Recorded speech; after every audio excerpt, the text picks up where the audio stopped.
கழகம் 6வது முறையாக வெற்றி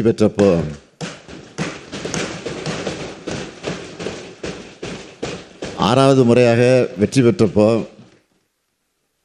ஒரு பக்கம் மகிழ்ச்சி இருந்தாலும் இன்னொரு பக்கம் எனக்கு கவலையும் இருந்தது. அதை நான் மறைக்க விரும்பலை. இந்த பொறுப்பை நான் எப்படி செய்ய போகிறேன், வாக்குறுதிகளை நிறைவேற்ற முடியுமா, மக்கள் விரும்பக்கூடிய வகையில் ஆட்சி நடத்த முடியுமா, மக்கள் மகிழ்ச்சியடையும் வகையில் ஆட்சி நடத்த முடியுமா என்ற கவலை தான் எனக்கு இருந்துச்சு. முந்தைய 10 ஆண்டுகால அதிமுக ஆட்சியில் தமிழ்நாடு அனைத்து வகையிலும் அனைத்து துறையிலும் மிக மோசமான பின்னடைவை சந்தித்து மோசமான நிலையை அடைஞ்சிருந்துச்சு. அதை சரி செஞ்சாகணும். அடுத்து நமக்கு மேலே இருக்கக்கூடிய ஒன்றிய அரசு அது ஒத்துழைக்காத ஒரு ஓரவஞ்சனை அரசாக இருந்தது. இந்த 2 நெருக்கடிகளையும் எதிர்கொள்ளணும் என்பதுதான் எனது கவலைக்கு மிக முக்கியமான காரணமாக அமைந்தது. இடியாப்ப சிக்கல்னு சொல்லுவாங்க. அப்படியான சூழலில் தான் நாங்கள் ஆட்சிக்கு வந்தோம். அதனால தான் கவலை கொண்டவனாக நான் இருந்தேன். ஆனால் இப்போ 5 ஆண்டுகள் கடந்த நிலையில் நான் சொல்கிறேன், நான் மிக மகிழ்ச்சியாக இருக்கேன்.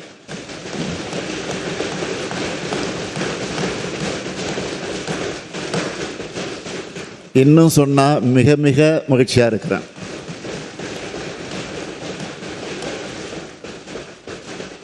என்னுடைய மகிழ்ச்சிக்கு காரணம் மக்கள் மகிழ்ச்சியாக இருக்காங்க. என்னுடைய இலக்கில் நான் வென்று விட்டேன். திராவிட மாடல் அரசின் சாதனைகளால் தமிழ்நாடு தலை நிமிர்ந்துடுச்சு. மக்கள் மனநிறைவு அடையக்கூடிய வகையில் ஆட்சியை வழங்கி கொண்டிருக்கிறோம். இன்னைக்கு தமிழ்நாடு மற்ற மாநிலங்களை விட அதிகம் வளர்ந்திருக்கு. இந்தியாவின் மற்ற மாநிலங்கள் எல்லாம் தமிழ்நாட்டை அண்ணாந்து பார்க்குறாங்க. அதுக்கு காரணம் நம்முடைய திட்டங்கள், நம்ம செஞ்சிட்ருக்கக்கூடிய சாதனைகள், இதெல்லாம் தான் என் மகிழ்ச்சிக்கு காரணம்.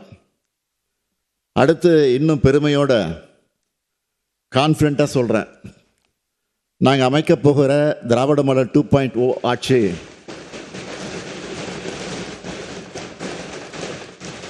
எங்கள் சாதனைகளை நாங்களே விஞ்சும் அளவுக்கு இருக்கும். ஆட்சி செஞ்சிருக்கக்கூடிய 5 ஆண்டுகள் வரப்போக ஒளிமயமான எதிர்காலத்தை உணர்த்துறதா அமைஞ்சிருக்கு.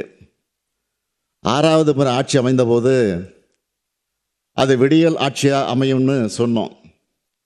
அந்த விடியலை ஒவ்வொரு குடும்பத்துக்கும் ஏற்படுத்தி கொடுத்துருக்குறோம். கோடிக்கணக்கான மக்கள் மனங்களிலும் முகங்களிலும் மகிழ்ச்சியும் மனநிறைவையும் நான் பார்க்குறேன். அப்படிப்பட்ட விடியல் ஆட்சியோட மாபெரும் சாதனை திட்டங்களில் முக்கியமான சிலவற்றை மட்டும் நான் சொல்ல விரும்புகிறேன். ஆட்சி பொறுப்பேற்றதும் நான் போட்ட முதல் கையெழுத்து மகளிருக்கான கட்டணமில்லா விடியல் பயணத்துக்கு தான்.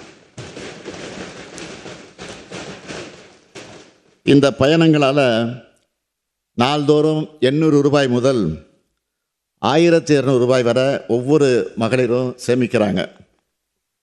இதன் மூலமாக 2021 மே மாதத்தில் இருந்து இப்போ வரை தோராயமாக 60,000 ரூபாய் வரை சேமிச்சிருக்காங்க. பெண்களுக்கான மிகப்பெரிய சமூக பொருளாதார பலத்தை இந்த திட்டம் வழங்கியிருக்கு. அடுத்து கலைஞர் மகளிர் உரிமை திட்டம் 1,30,00,000 மகளிருக்கு மாதந்தோறும் 1000 ரூபாய் உரிமை தொகை வழங்குகிறோம். இந்த திட்டத்தில் இதுவரைக்கும் ஒவ்வொரு மகளிருக்கும் 29,000 ரூபாயை கொடுத்துருக்குறோம். அந்த பெண்கள் எல்லாரும் எங்கள் அண்ணன் கொடுக்குற மாதாந்திர சீர்னு பெருமையோடு சொல்கிறாங்க. இந்த ஆண்டு தமிழர் திருநாளான பொங்கல் திருநாளை மிக சிறப்பாக கொண்டாட 2,23,00,000 குடும்பங்களுக்கு 3,000 ரூபாயை வழங்கணும். தமிழ்நாடே மகிழ்ச்சியோட பொங்கலை கொண்டாடுச்சு.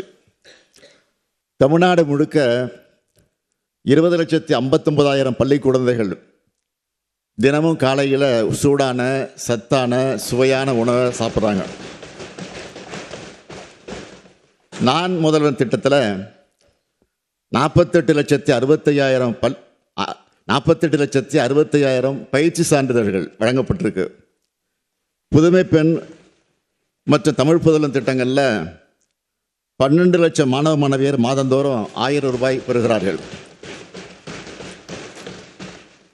2003 முதல் 2021 வரை அண்ணல் அம்பேத்கர் அயலக உயர்கல்வி திட்டத்தில் 6 மாணவர்கள் மட்டுமே பயனடைஞ்சாங்க. ஆனால் கடந்த 5 ஆண்டுகளில் இந்த திட்டத்தில் 385 மாணவர்களுக்கு 162 கோடி ரூபாய் வழங்கப்பட்டிருக்கு. ஆக்ஸ்போர்டு உள்ளிட்ட உலகின் முன்னணி பல்கலைக்கழகங்களில் படிக்கிறாங்க. அரசு ஊழியர்கள், அந்த அரசு ஊழியர்களுடைய 23 ஆண்டுகால கோரிக்கையான உறுதியளிக்கப்பட்ட ஓய்வூதிய திட்டத்தை அறிவிச்சிருக்கிறோம். நம்ம ஆட்சிக்கு வந்தப்போ அரசு ஊழியர்களுக்கு 17 விழுக்காடாக இருந்த அகவிலப்படியை இப்போ 58 விழுக்காடின் அளவுக்கு உயர்த்தி வழங்கிக்கிட்டு இருக்கோம். 2 லட்சம் விவசாயிகளுக்கு புதிய இலவச இணைப்புகள், மின் இணைப்புகள், 14 புதிய உழவர் சந்தைகள் தொடக்கம், 2,56,00,000 பேர் மக்களை தேடி மருத்துவ திட்டத்தில் பயன்பெற்றிருக்காங்க. இன்னுயிர் காப்போம் நம்மை காக்க 48 திட்டத்தில் சாலை விபத்துக்குள்ளான 5 லட்சத்துக்கும் அதிகமானவரின் உயிர்கள் காப்பாற்றப்பட்டிருக்கு. அவங்களுக்கு 483 கோடி ரூபாய்க்கு காப்பீடு வழங்கப்பட்டிருக்கு. கடந்த 5 ஆண்டுகளில் மகளிர் சுய உதவி குழுக்களுக்கு 1,34,000 கோடி ரூபாய் கடனுதவி வழங்கப்பட்டிருக்கு. 2 லட்சம் பேருக்கு கலைஞர் இல்லம் வீடுகள், 22,71,000 ஏழை எளிய குடும்பங்களுக்கு இலவச வீட்டுமனை பட்டா, 4,000 கோயில்களுக்கு குடமுழுக்கு,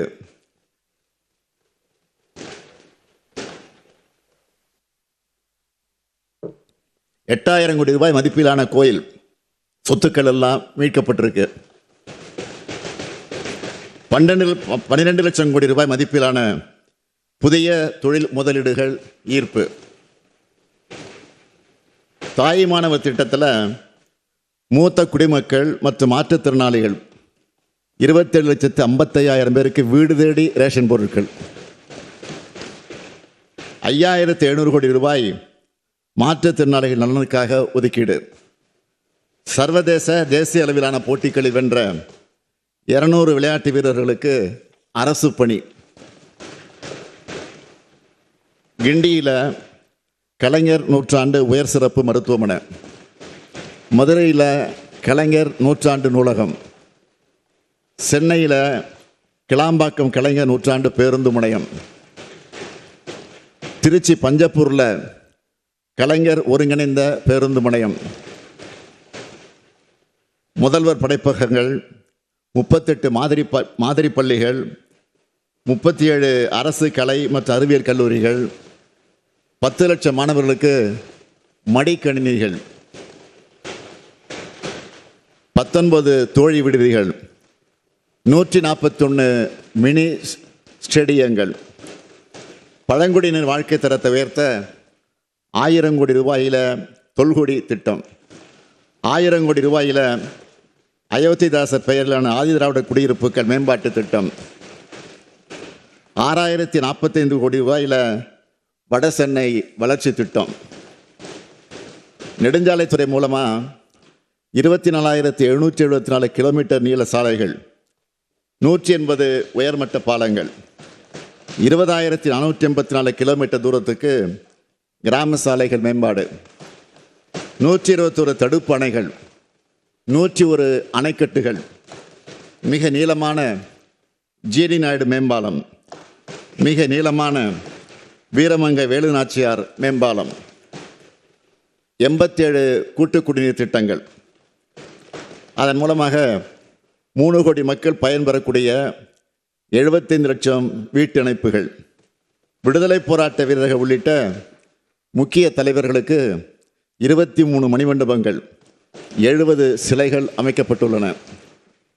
சென்னை வள்ளுவர் கோட்டம் சீரமைப்பு, கேரள மாநிலம் வைக்கத்தில் பெரியார் நினைவகம் சீரமைப்பு, கீழடி அருங்காட்சியகம், பொருணை அருங்காட்சியகம், கலைஞர் நூற்றாண்டு ஏறுதழுவுதல் அரங்கம், கலைஞர் நூற்றாண்டு பூங்கா, கோவையில் செம்மொழி பூங்கா, தொல்காப்பிய பூங்கா சீரமைப்பு, 30 கோடி ரூபாயில் சென்னையில் ஹஜ் இல்லம் கட்ட உத்தரவு, 10 கோடி ரூபாயில் தொன்மையான தேவாலயங்கள் புதுப்பிப்பு, சொல்லிக்கிட்டே போகலாம். இன்னும் நிறைய திட்டங்கள் இருக்குது. ஆனால் சொல்கிறதுக்கு தான் நேரம் இல்லை.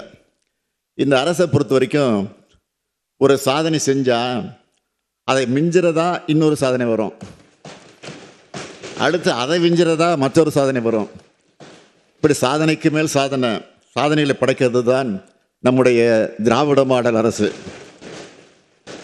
மாண்புமிகு பேரவைத் தலைவர் அவர்களே, இன்னையோட நான் பொறுப்பேற்று, இந்த அரசு பொறுப்பேற்று இன்னையோட 1724 நாள் ஆகுது. 1724 நாள் ஆகுது. இந்த 1724 நாட்களில் 8655 நிகழ்ச்சிகளில் நான் கலந்துக்கிட்டு இருக்கேன். 15117 அரசு கோப்புகளில் கையெழுத்திட்டிருக்கிறேன். சென்னையை தவிர்த்து மற்ற மாவட்டங்களுக்கு 173 முறை பயணத்தை நான் மேற்கொண்டிருக்கிறேன். அதுலேயும் 71 மாவட்ட மாபெரும் அரசு நலத்திட்ட விழாக்களில் பங்கேற்று 44,44,721 பேருக்கு நலத்திட்ட உதவிகளை வழங்கியிருக்கிறேன். அது இல்லாமல் அடிக்கல் நட்டினது, முடிவுற்ற திட்டப்பணிகள் தொடங்கி வச்சதுன்னு எல்லாத்தையும் புள்ளி விவரத்தோடு என்னால் சொல்ல முடியும்.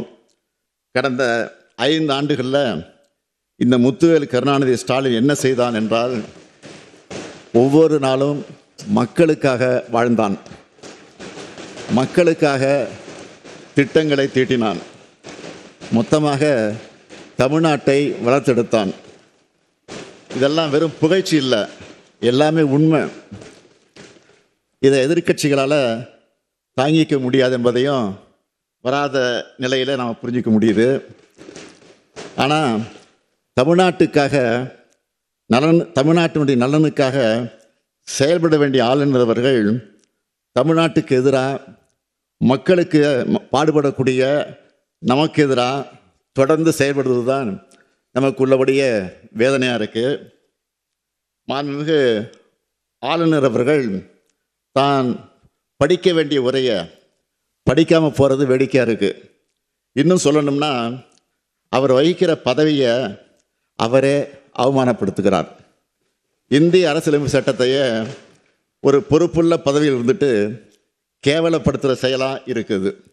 அதுலேயும் கடந்த 3 வருஷமாக நம்முடைய மாண்புமிகு ஆளுநர் அவர்கள் ஒரே காரணத்தை திரும்ப திரும்ப சொல்லி, மக்களால் தேர்ந்தெடுக்கப்பட்ட ஒரு அரசு தயாரித்து கொடுத்த உரையை படிக்காமல் வெளியேறுவதை மக்களாட்சிக்கு விடப்பட்ட சவாலாகவே இந்த பேரவை கருத வேண்டியுள்ளது. கோடிக்கணக்கான மக்களால் தேர்ந்தெடுக்கப்பட்ட அரசு இது. கோடிக்கணக்கான மக்களுடைய விருப்பங்களுக்கு ஏற்ற வகையில் செயல்படக்கூடிய அரசு இது. ஆளுநர் உரை தொடங்கும்போது தமிழ்த்தாய் வாழ்த்து பாடுறதும், முடிவுறும் போது நாட்டுப்பண் பாடுறதும் தான் தமிழ்நாடு சட்டமன்றத்தினுடைய மரபு. முதலிலேயே நாட்டுப்பண் பாடவில்லை என்பதே திரும்ப திரும்ப குற்றச்சாட்டாக அவர் சொல்லிட்டு வரார். இந்த நாட்டின் மீதும் நாட்டுப்பண் மீதும் அளவற்ற பெருமதிப்பை, மரியாதையை கொண்டுள்ளவர்கள் நாங்கள்.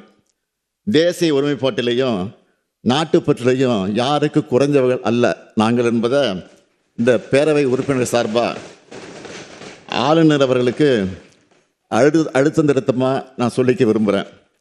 யாரும் எங்களுக்கு தேசபக்தி குறித்து பாடம் எடுக்கிற நிலையில் நாங்களும் இல்லை.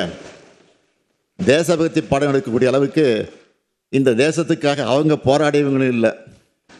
ஜனநாயக தேசத்தின் அரசமைப்பு மாண்பு எதேச்சதிகார தன்மையை விட மாற்ற நினைப்பவர்கள் தான் இன்றைய காலகட்டத்தில் தேச விரோதிகள். அவங்க யாருன்னு நாட்டு மக்களுக்கு நன்றாக தெரியும்.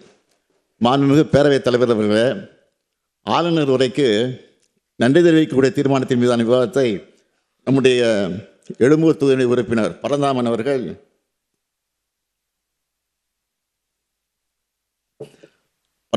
தொடங்கி நிறைவாக மாண்புமிகு எதிர்க்கட்சி துணைத் தலைவர் அவர்களோட பேசியிருக்கிறாங்க. ஆளுநர் உரைக்கு நன்றி தெரிவிக்கக்கூடிய தீர்மானத்தின் மீதான விவாதத்திற்கு பதிலளிக்க வேண்டிய நான் இன்று ஆளுநருக்கு விளக்கம் அளிக்க வேண்டிய நிலையில், பேசக்கூடிய நிலையில் நின்று கொண்டிருக்கிறேன்.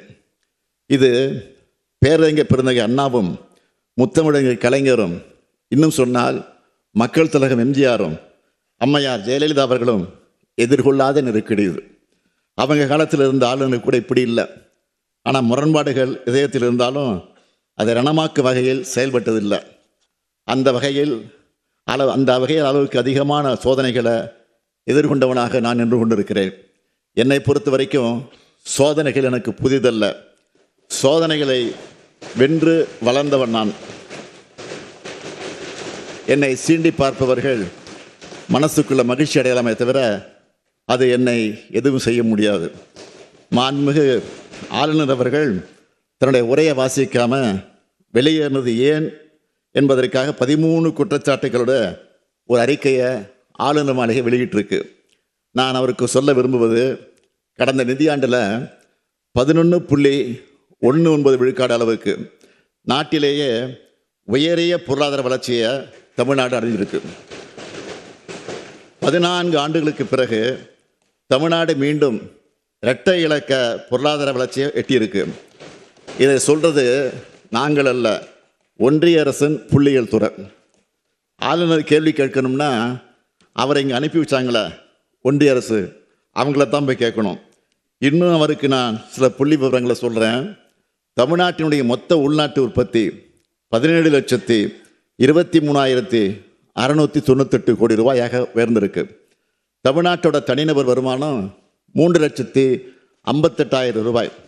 இது தேசிய சராசரியை விட 1.74 மடங்கு அதிகம். அரசு மேல்நிலைப் பள்ளிகளில் 98.3 விழுக்காடு அறிவியல் ஆய்வக வசதிகள் தமிழ்நாட்டில் தான் இருக்குது. ஆனால் அகில இந்திய அளவில் 50 விழுக்காடு பள்ளிகளில் தான் இந்த வசதி இருக்குது. உயர்கல்வி நிறுவனங்களுக்கான ஒன்றிய அரசினுடைய தரவரிசையில் தலை சிறந்த 100 கல்லூரி பட்டியலில் 33 கல்லூரிகள் தமிழ்நாட்டில் மட்டுமே இருக்குது. மாநில அரசால் நடத்தப்படக்கூடிய தலை சிறந்த 50 பல்கலைக்கழகங்களில் 10 பல்கலைக்கழகங்கள் நம்முடைய தமிழ்நாட்டில் தான் இருக்குது. நிதி ஆயோக் வெளியிட்ட நிலையான வளர்ச்சி இலக்குகளுக்கான குறியீட்டில் தமிழ்நாடு 788 புள்ளிகளோட இந்தியாவில் 2வது இடத்துல இருக்குது. தமிழ்நாட்டோட சமூக பொருளாதார வளர்ச்சியை ஒன்றிய அரசின் பொருளாதார ஆலோசனை குழு அறிக்கையாக தாக்கல் செஞ்சுருக்கு. சமூக முன்னேற்ற குறியீடுன்னு இதுக்கு பேர். பெரிய மாநிலங்களோடு ஒப்பிடும்போது தமிழ்நாடு 63.33 புள்ளிகள் பெற்று தேசிய அளவில் முதலிடத்தில் இருக்குது. இது தமிழ்நாடு அனைத்து வகையிலும் முன்னேறிய மாநிலம் என்பதை காட்டுது. இந்தியாவிலேயே வறுமை கோட்டுக்கு கீழே வாழும் மக்கள் தொகை 11.2 விழுக்காடு. ஆனால் தமிழ்நாட்டில் வறுமை கோட்டுக்கு கீழே 1.43 விழுக்காடு மக்கள் தான் இருக்காங்க.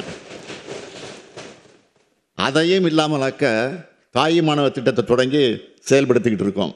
நம்ம அரசோட மக்களை தேடி மருத்துவ திட்டம் என்பது ஐநா அமைப்பினுடைய விருதை பெற்றிருக்கு.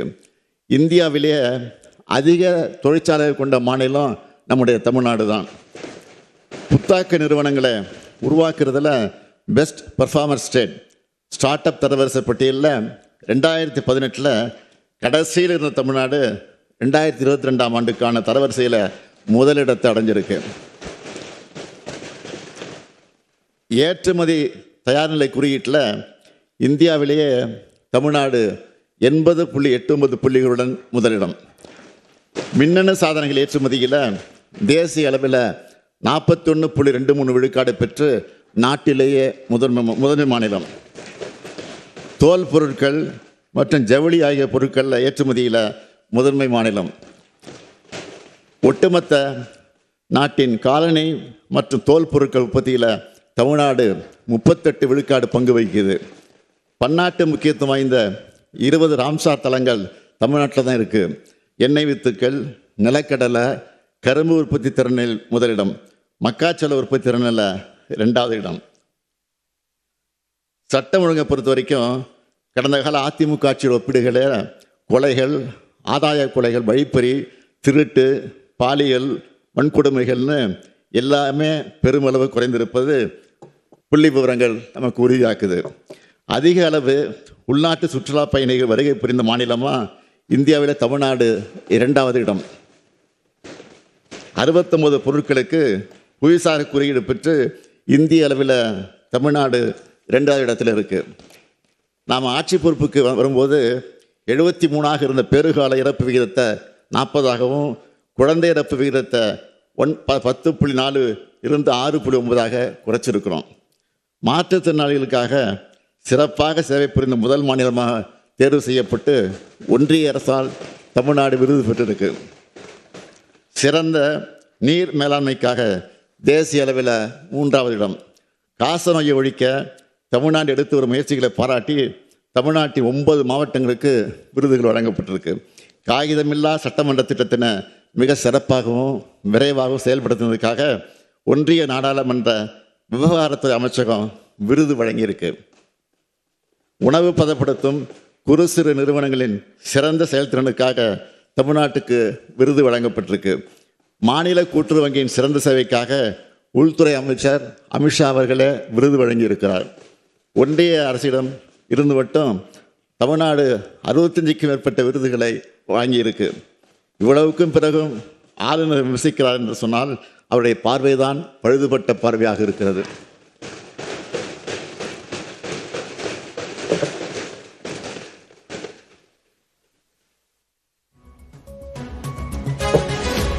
நம்ம அரசு செஞ்சிட்டு இருக்கக்கூடிய திட்டங்களை பார்த்து கேட்டு அவற்றை தங்களுடைய மாநிலங்களையும் செயல்படுத்த பல்வேறு மாநிலங்கள் அதிகாரிகள் தெரிஞ்சிட்டு போகிறாங்க. ஏன் நம்மளோட திட்டங்களை ஒன்றிய அரசை அடாப்ட் பண்ணி நாடு முழுக்க செயல்படுத்துகிறாங்க. நம்ம விமர்சிக்கிற ஆளுநருக்கு இதெல்லாம் மட்டும் தெரியாமல் இருப்பதுதான் வியப்பாக இருக்குது.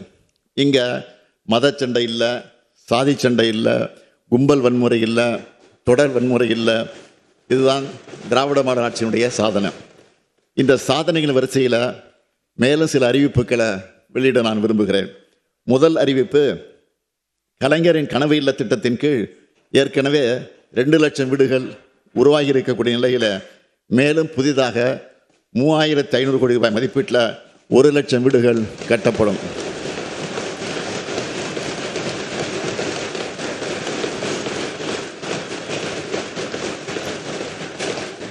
இரண்டாவது அறிவிப்பு, கிராமப்புற பொருளாதாரத்தின் உயிர் நாடியாக விளங்குகிற ஊரக சாலைகளை மேம்படுத்துகிற முதல்வரின் கிராம சாலைகள் மேம்பாட்டு திட்டத்தின் கீழ் 8,911 கோடி ரூபாய் மதிப்பில் 20,484 கிலோமீட்டர் நீளம் உள்ள கிராம சாலைகள் மேம்படுத்தப்பட்டு உள்ளது. மேலும் புதிதாக 1,088 கோடி ரூபாய் மதிப்பீட்டில் சுமார் 2,200 கிலோமீட்டர் கிராம சாலைகள் மேம்படுத்தப்படும்.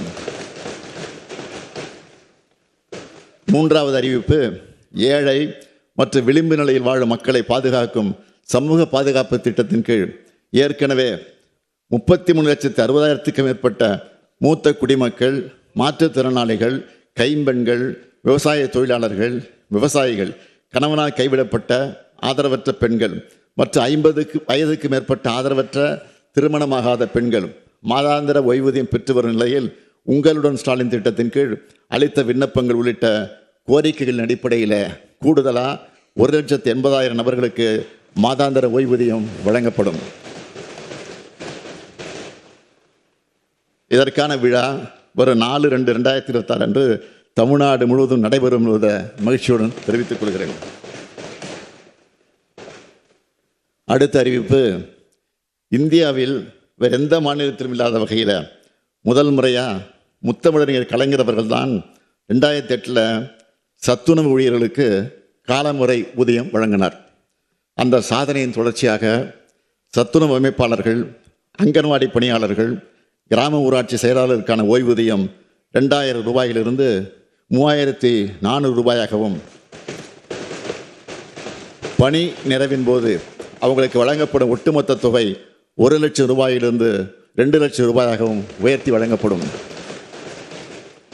குறு அங்கன்வாடி பணியாளர்கள் மற்றும் வனக்கள பணியாளர்களுக்கான சிறப்பு ஓய்வூதியம் 2000 ரூபாயிலிருந்து 3200 ரூபாயாகவும், பணி நிறைவின் போது அவர்களுக்கு வழங்கப்படும் ஒட்டுமொத்த தொகை 1 லட்சம் ரூபாயிலிருந்து 2 லட்சம் ரூபாயாகவும் உயர்த்தி வழங்கப்படும்.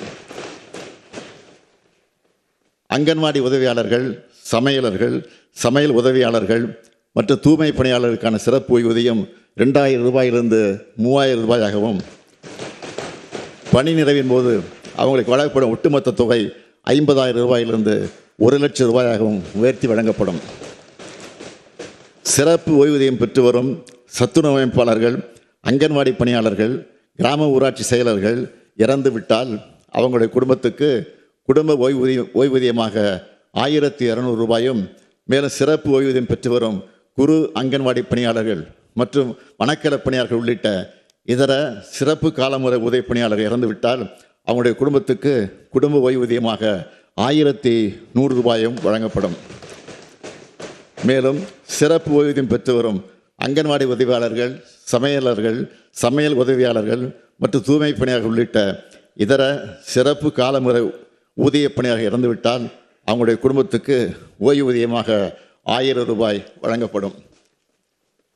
சிறப்பு ஓய்வூதியம் பெற்று வரும் மேற்கூறிய பணியாளர்கள் உயிரிழக்க நேரிட்டால் இறந்த பணியாளர்கள் இறுதிச் சடங்கு செலவினங்களுக்காக 20,000 ரூபாய் வழங்கப்படும். இந்த அறிவிப்புகள் மூலம் தற்போதுள்ள சிறப்பு காலமுறை ஊதிய பணியிடங்களில் பணிபுரிந்து வரும் பணியாளர்களும், இத்தகைய பணியிடங்களில் பணிபுரிந்து ஓய்வு பெற்ற 1.5 லட்சத்திற்கு மேற்பட்ட ஓய்வூதியாளர்களும் அவருடைய குடும்ப உறுப்பினர்களும் பயனடைவாங்க. அடுத்த அறிவிப்பு, அரசு பள்ளிகளில் பகுதி நேர ஆசிரியர்களாக பணிபுரிந்து வரும் ஆசிரியர்கள் தங்களுடைய பல்வேறு கோரிக்கைகளை வலியுறுத்தி போராட்டத்தை நடத்தி கொண்டிருக்கிறாங்க. இந்த கோரிக்கைகளில் ஆசிரியர்களுக்கான ஊதிய உயர்வு மற்றும் விடுமுறை காலமான மே மாதத்தில் அவங்க கோரின ஊதியம் ஆகியவை ஏற்கனவே அறிவிக்கப்பட்டுள்ளது. அவங்க அடுத்த முக்கிய கோரிக்கையான நிரந்தர பணி நியமனத்தை பொறுத்த வரைக்கும் ஒரு அறிவிப்பை நான் வெளியிடுகிறேன். அரசு பள்ளிகளில் காலியாக இருக்கக்கூடிய நிரந்தர ஆசிரியர் பணியிடங்களில் பகுதி நேர ஆசிரியர்கள் நியமனம் செய்யப்பட ஏதுவா, இதற்கான தேர்வுகளில் பகுதியினர் ஆசிரியர்களின் பணிக்காலத்தை அடிப்படையாக கொண்டு அவங்களுக்கு சிறப்பு மதிப்பெண் அளிக்கப்படும். இதற்கான ஆணைகள் விரைவில் வெளியிடப்படும்.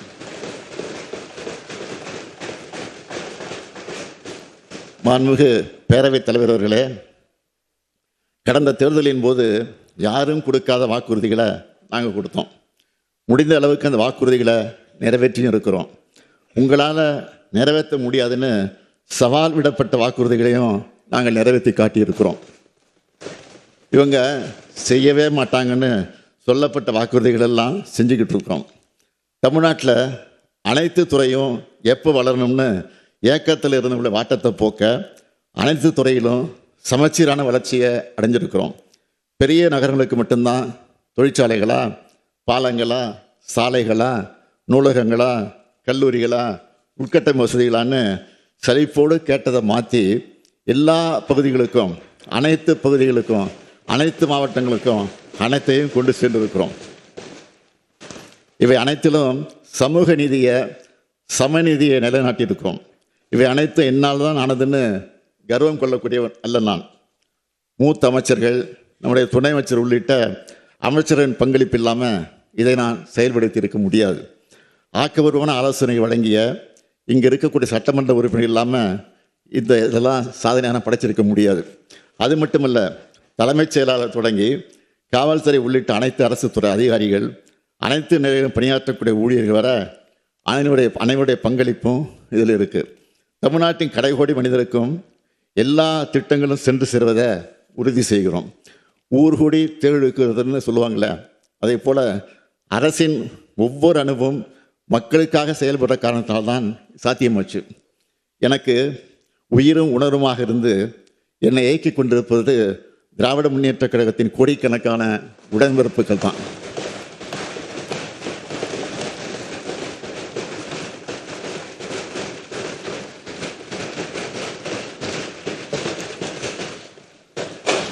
எனக்கு மன வலிமை கொடுப்பதும் அனைத்து வகையிலும் தோல் கொடுப்பதும் எங்களுடைய தோழமை கட்சிகள் தான்.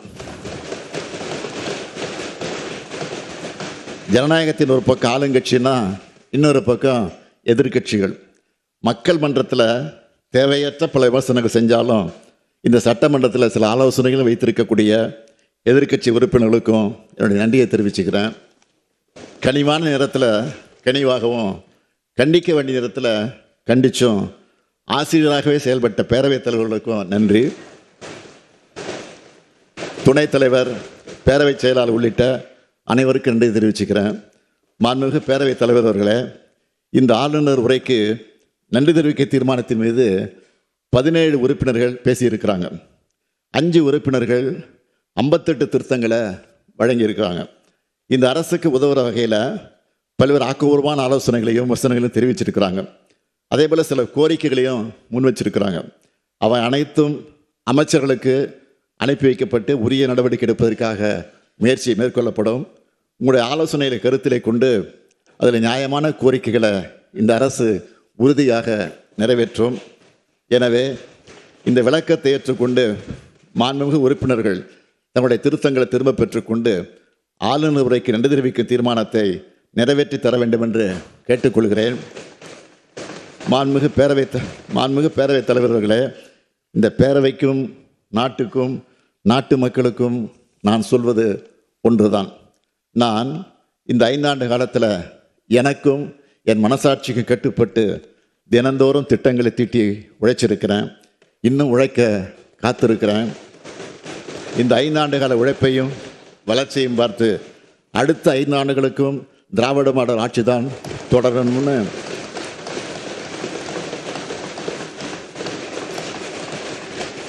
அடுத்த 5 ஆண்டுகளுக்கும் திராவிட மாடல் ஆட்சி தான் தொடரணும்னு தமிழ்நாட்டு மக்கள் முடிவு பண்ணிட்டாங்க. எனக்கு என்னை விட தமிழ்நாட்டு மக்கள் மேலே கூடுதலான நம்பிக்கை இருக்குது. உறுதியாக சொல்கிறேன், நாங்கள் தான் மீண்டும் வருவோம். நாங்கள் தான் மீண்டும் வருவோம். மீண்டும் வருவோம். மீண்டும் வெல்வோம். மீண்டும் செல்வோம். மீண்டும் வெல்வோம்.